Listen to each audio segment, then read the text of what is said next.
Good evening. Hey, hey, hey. So, I hope that you guys are doing good. It was brought to my attention today that I have been in my groups and in DM so much that all of these amazing new people on my page don't necessarily know my story, don't know who I am or what I'm about and how this smile is on my face today. Um, Now, I'm going to share, and I want you guys to know that you are not alone in whatever struggle you feel that you may have. I was someone who felt like, because of how I was raised, just suck it up and drive on and don't talk about it. Figure it out on your own. You don't want to burden other people with your problems, with your pains, with your struggles, with your insecurities, this is my squeaky chair in here, with whatever it is that is personal, right? Because we feel like it's exclusive to us. And when we feel like it's exclusive to us, we feel sharing it can be a burden on other people, or other people won't understand. And I just try to hold a space for people to let them know, to let you know that you're not alone. It's not exclusive to you. It is temporary. And what the struggle, what the trial is doing right now, if you are in a struggle, if you are in a trial, you are being forged by fire. You are being put in a position to uncover your gifts, to uncover your light, to uncover the tools that are going to help you be successful in some way, shape, or form that supports your purpose. So on the dark days, remember that. On the challenging days, remember that. On the days where everything malfunctions and it feels like everything is falling apart, it's really coming together, and believe in that. Don't get comfortable in the discomfort and settle. You have to continue to push through. And I just want to share this little part about my story, about my journey, about why I show up the way I show up now, to let you understand a little bit of the behind the scenes. That I feel so good when people see my light. I feel so good when people say that I bring positivity, that I bring motivation, that I bring inspiration, right? Or whatever the case may be. I really, I lose my breath for a moment when I hear it, because there was a point where I was toxic. There was a point where I was insecure. There was a point where I was lost. Completely and totally, utterly lost. The world looked at me and thought I had it all together, but I was lost and my soul was hurt.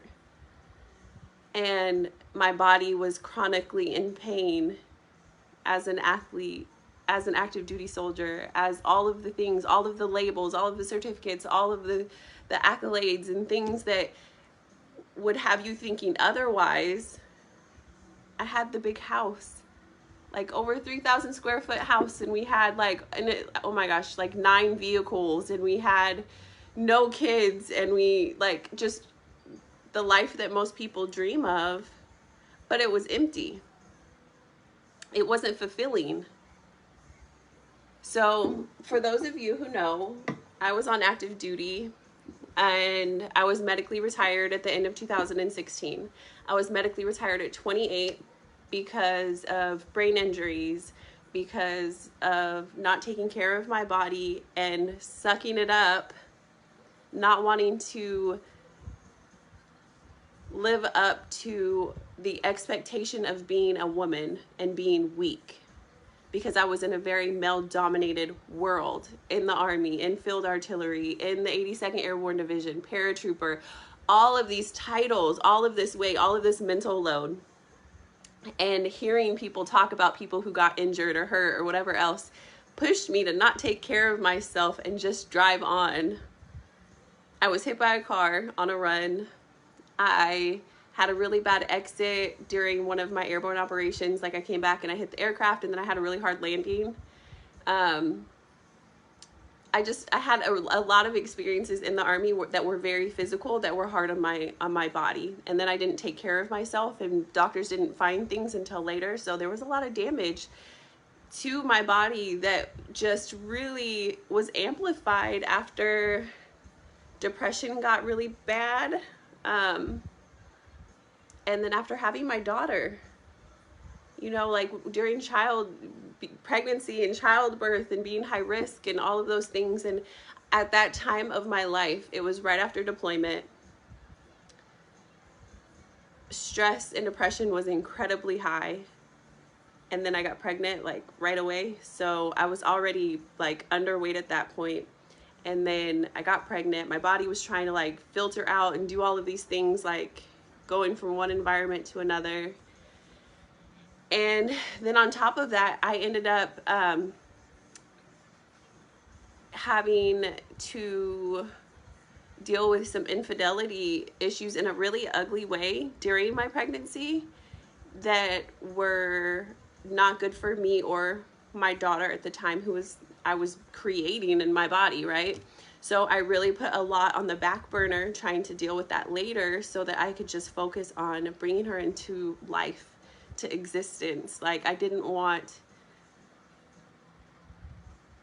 had read all of these things about, you know, what a mother thinks about while she's pregnant is like ingrained in our children's DNA, right? So an old wives' tale that my ex-mother-in-law told me was like, if you're always thinking about that man, her son, if you're always thinking about that man, that baby's gonna come out looking just like him.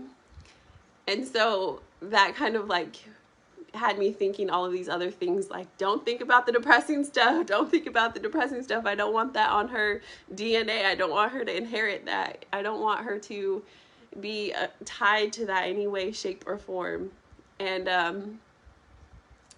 then I had a really challenging birth, and then, you know, baby blues, and then finally admitting that I had depression, and finally caving in and accepting help and going to therapy briefly. And then they wanted to prescribe me antidepressants. And then it was just like everything collapsed in on me at that moment. Everything. The stigma, the shame, the depression, the chronic aches and pains in my body. Like I could barely bend over to tie my shoe, to put my boots on. It was constant migraines, headaches, vision issues, and mood issues, because when you're always in pain, that impacts your mood. That impacts how you show up every day. And these bursts of light of who I would be would show up long enough for me to take care of my soldiers, to take care of a thing, a task. And then at the end of the day, I was so depleted that a couple hours of sleep and I was back at it again. And I was just not living life. I was existing, but I wasn't living. And so my medical retirement came. I really want to bypass talking about the huge incident that happened, but it's being put on my heart that I should share it anyways, which I am a strong believer in. Our words breathe life or death into whatever it is that we decide to talk about, right? But there comes a point where we move through our story and we reclaim our power, so that when we do tell a story, when we do tell our experience, we stand in power in telling it. So we're not breathing life or death into it. We're just sharing that experience of what was, so that you can move forward into what could be.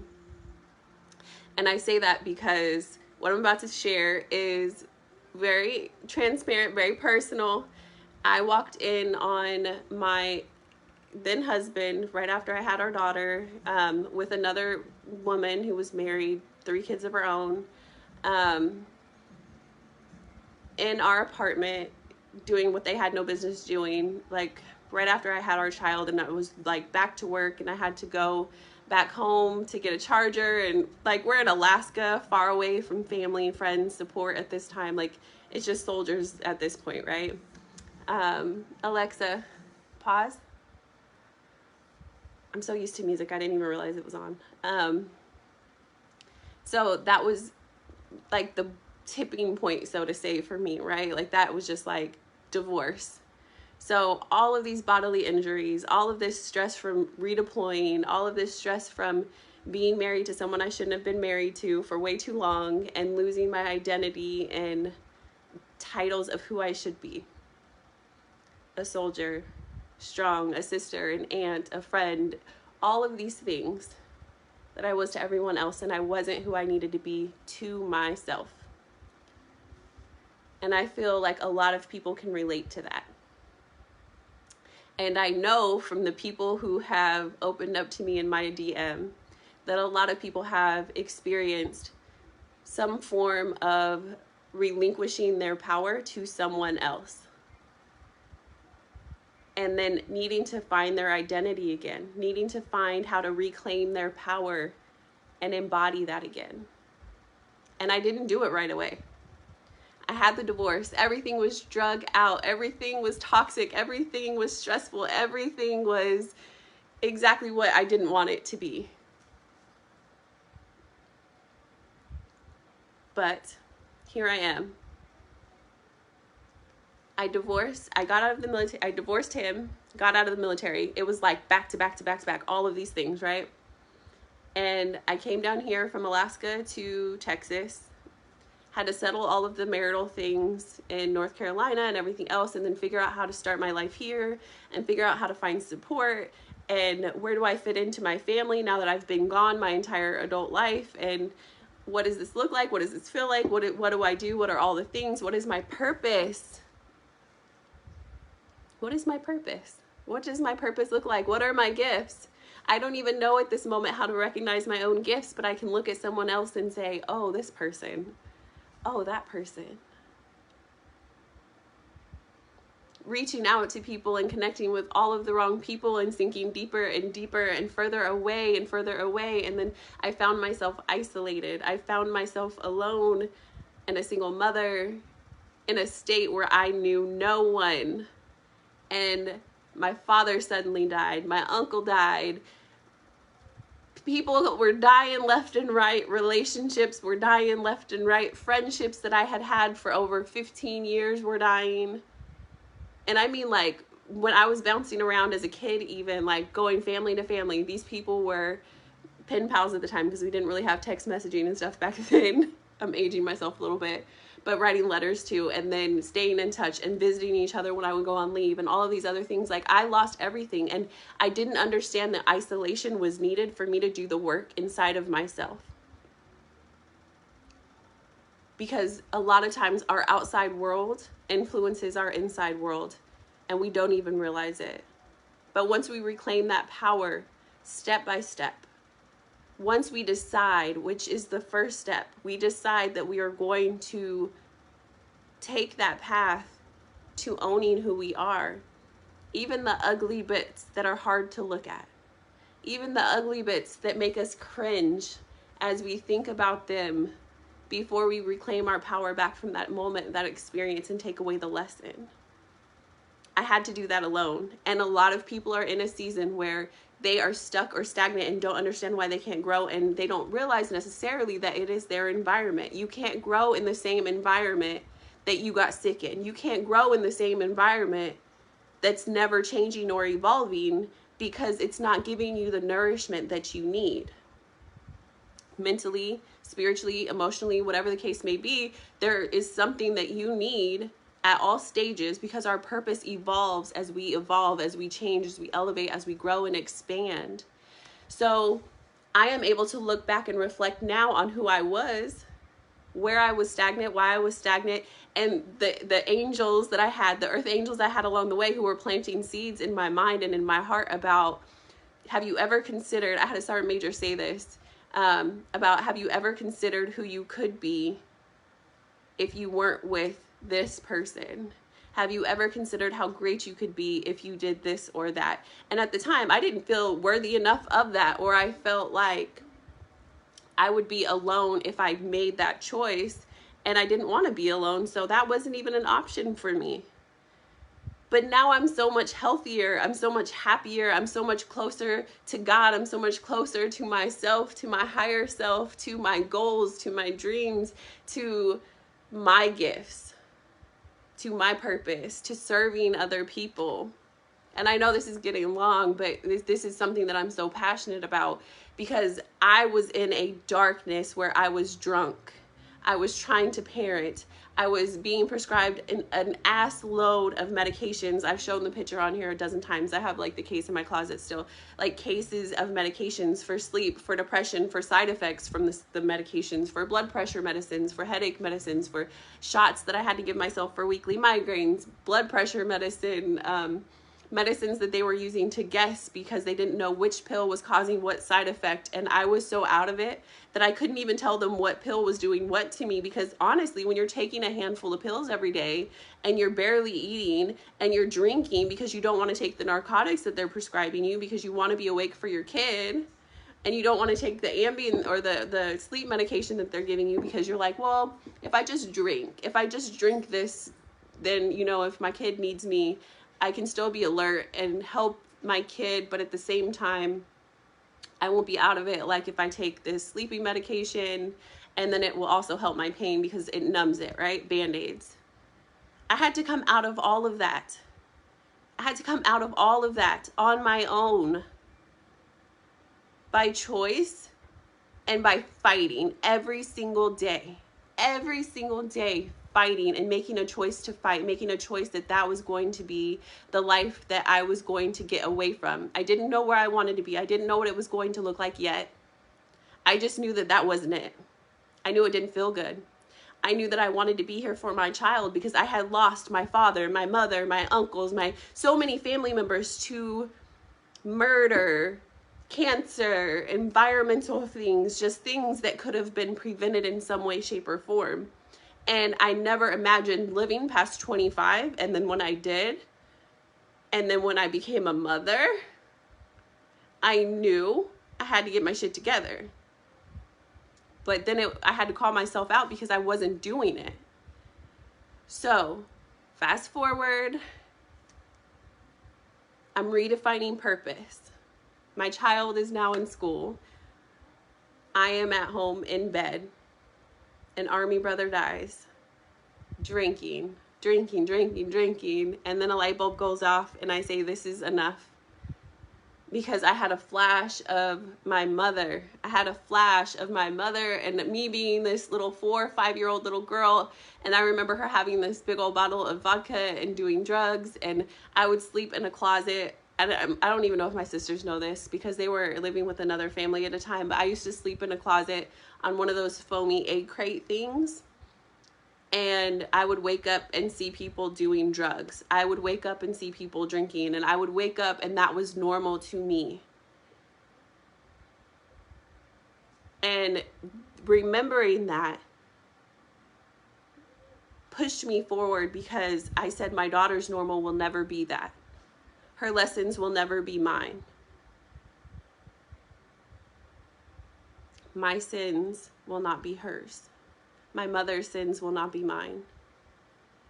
And as I made that connection, and as I made that choice, things started to change daily. And I was still, like, I'd get up, I'd take Michaela to school, and then I would come back and go right back to bed. I'd build one of my other businesses that I had online, kind of, sort of, from bed, because I was exhausted from doing that and feeling like I wasn't breaking through. I wasn't making progress, and I'm very result driven. And I couldn't be passionate about it because I wasn't seeing anything really tangible happen from it. So fast forward, late January 2020, I tried products from Navon as a customer, strictly as a customer. At this point, I'm in a CBD company. I'm just going through the motions of life, trying to figure out how I'm going to make this year a better year than the year before. I've decided I'm establishing boundaries. I'm doing all of these things, and I'm still having daily headaches. Over 5 years of daily headaches. I've still getting like Botox treatments and stuff like that at this point, and I'm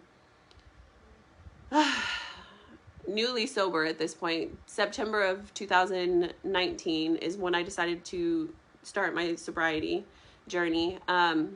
Yay.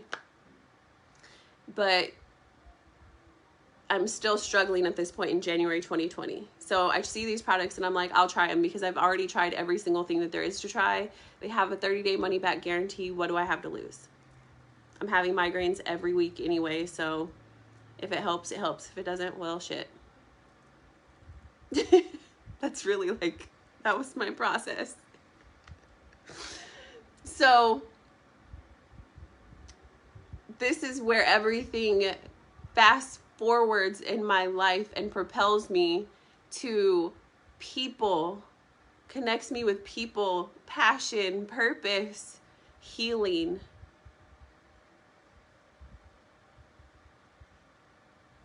That third day I woke up and I didn't have a headache.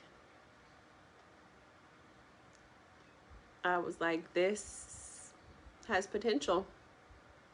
I didn't believe it at first. Like I kept my head on the pillow and I didn't want to move too fast because a lot of times if I would like turn my head too fast, that's when it would come on, right? Like just for a normal person just looking left or right. But inside of my head, it was like a constant hangover, even being sober. It was always painful. And so when I had that, and then it went into a week, 2 weeks, 3 weeks, skipped my follow-up Botox appointment, 4 weeks, COVID hit, you know, like real big. We had the lockdown. And all of a sudden I have a business and a team and I'm making money and I'm hitting leaderboards and I'm not in bed all day and I'm on calls and I'm sharing my story and I'm being empowered and inspired and I'm finding purpose.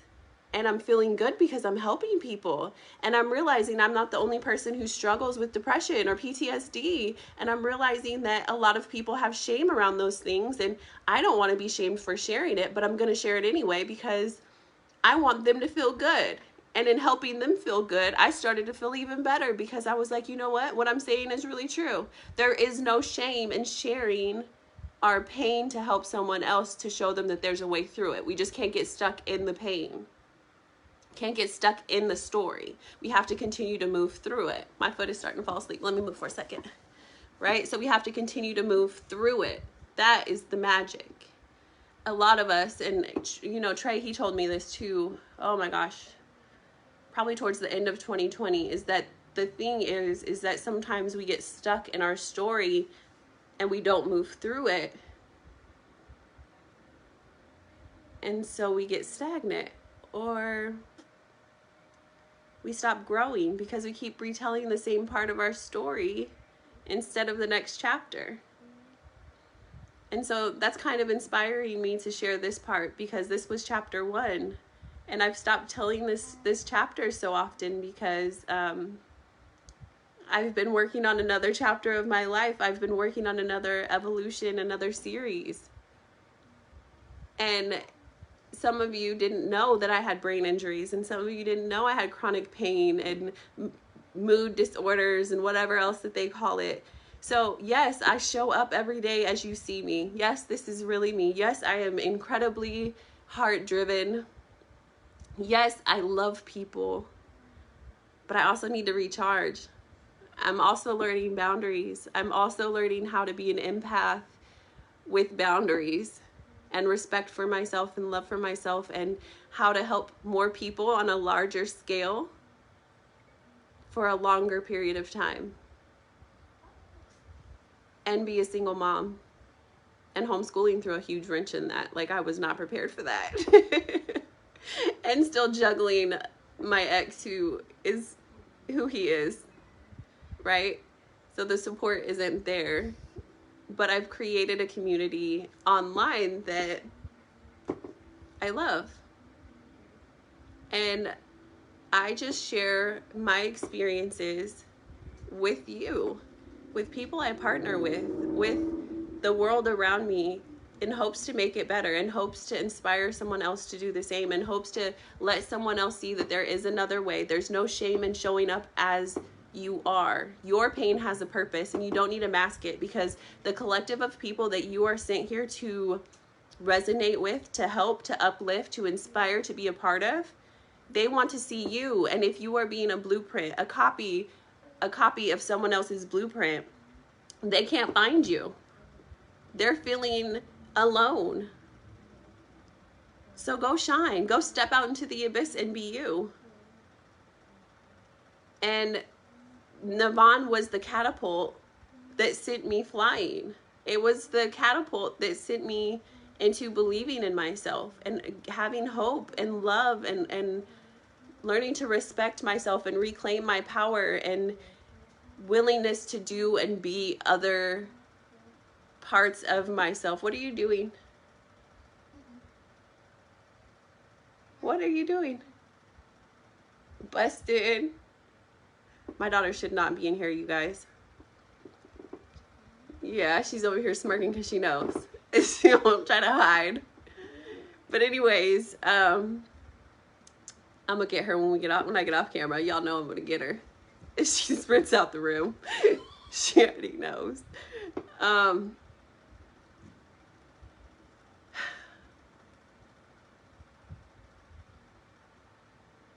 Navon was that vehicle for me to believe in myself, to catapult me into a better version of myself. And that is literally, now that I'm saying it out loud, like that is the point of the company.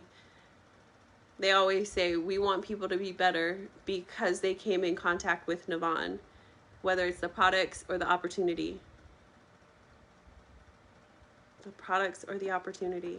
And because of the products and because of the opportunity, I am a better person. I'm a better mother. I'm hopeful. I'm joyful. I'm still a work in progress and a hot mess most days, but I'm not stuck in bed. I'm showing up. I'm providing for my family. With this little girl who refuses to go to bed. It's the weekend, so it's okay. That's why she knows it's okay. But there is hope. And I just want to share that with anyone who is looking for an opportunity, who is looking for healing, who is looking for something different. Because that is what catapulted me into launching the LLC too. And I say that with so much excitement because it sparked my creativity again. It sparked my purpose and understanding my pain. Like my pain has a purpose, and my purpose is being of service to others and helping other people and doing all of these things. And this is just the beginning. This is just the beginning. Mark my words. I have big, big dreams. And no matter how many setbacks I have, I keep reminding myself that everything has a purpose and a lesson. So I might get knocked down. I might fail. I might look foolish doing something, but that's okay because I just have to brush myself off. And like Aaliyah says, try again. And keep at it. Because it's so easy to give up on ourselves. It's so easy to quit. It's so easy to isolate and say, this is my pain. This is my struggle. No one can help me. No one has the answers to my problems. I don't want to sell something. I don't want to do this. I don't want to be seen this way. I worry about people's opinions. I worry about whatever my Aunt Susie, cousin, uncle, brother, whatever has to say. But at the end of the day, you really have to evaluate who you are, what you're here to do, and are you willing to do it? Because if you are not willing to live in your purpose and you want to die with your purpose still inside of you, then fine, that's your choice. But sometimes things that meet us where we are and don't look how we expect them to look are the biggest blessings to catapult us to where we are going. So I just want to say that to someone who might need to hear it. But anyways, I'm going to go ahead and get off this live. I'm going to go get my daughter because she's over here in this room when she knows she shouldn't be. I swear, single mama life is a struggle. And just know that this is really me. You guys see me post all the time and share all the time. This is really me. And I'm evolving and I'm trying to become a better person each and every single day so that I can be closer and more aligned in my purpose and in helping other people. Because that is what brings me the most joy. That is what brings me happiness. That is what sparks my fire, and I just don't want it would be a disservice not to show up in the way that I feel called to show up, to share and inspire someone else in some way.